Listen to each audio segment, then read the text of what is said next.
Just wanted to really share something with you today. I hope you're doing well, and I hope you're keeping safe. So today I just want to share something I've been reading in Acts 15 as we've been working through the books of Acts. Last week Karen did Acts 14, and this week I'm doing Acts 15. So in the story, if you read it, that you got the story about Paul and Barnabas, where they have these believers coming coming from Judea all the way to Antioch, and they were teaching fellow believers that they saw, and saying that unless you are circumcised, you cannot be saved. And then Paul and Barnabas, from hearing this, they were, one would say, is disgusted about what they were saying to other people. So they went to the church and they went to other believers asking about this question on how you are saved. And Paul and Barnabas stood for their faith in this. They knew what the truth was, and they stood up against it and said, no, this is not how you're saved, but you're saved by your faith that you have in Jesus Christ. And it's because of what he's done on the cross that we are saved.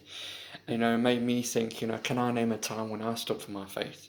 I can name various times where in my workplace there's been discussions, particularly now, around who God is he real, what's my faith like today in the midst of everything that's going on with the coronavirus, and all these sort of questions. Maybe I'll ask you a question around that.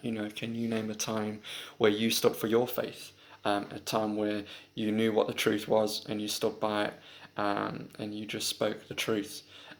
Because in this, because of Paul and Barnabas, people were able to look back, in the beginning of Acts, we know Acts 2, where the Holy Spirit came down on fellow Jews and Gentiles and everyone around them.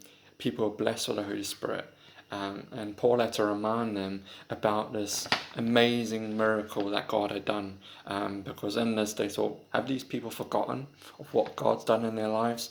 When people were healed, where people were healed from the blind, in Jesus' time, when Jesus did miracles, he healed people who were blind, people who were sick, people who were dying, he raised people from the dead, and these people seem to forget that. So I just really wanted to share that, and we can have this relationship with Jesus because of what he has done on the cross. We are saved by acknowledging of what God's done in our life, acknowledging that yes, Jesus died on the cross for us, because we are not, perfect, and God has given us that opportunity to ask forgiveness. So one question: do you know people that that have not made a commitment to become a Christian or to follow Jesus, or even have you made that commitment? Because know that opportunity is there for you to live this amazing life you've been given by God, and to live life with him. Because to be honest, without him, I don't know where I would be to this day. Because when I've been feeling troubled, or when I've felt down, I've been able to pray, and God's been able to help me through that. So I don't know what I would do without him. So yeah, just maybe think about people that that will be blessed to have this relationship that you have with Christ. And yeah, like I said in the beginning, can you name a time where you've had to stand for your faith in this? Because Paul and Barnabas had to, because they knew what the truth was, and many people were able to hear the gospel. There probably were numbers of hundreds to thousands.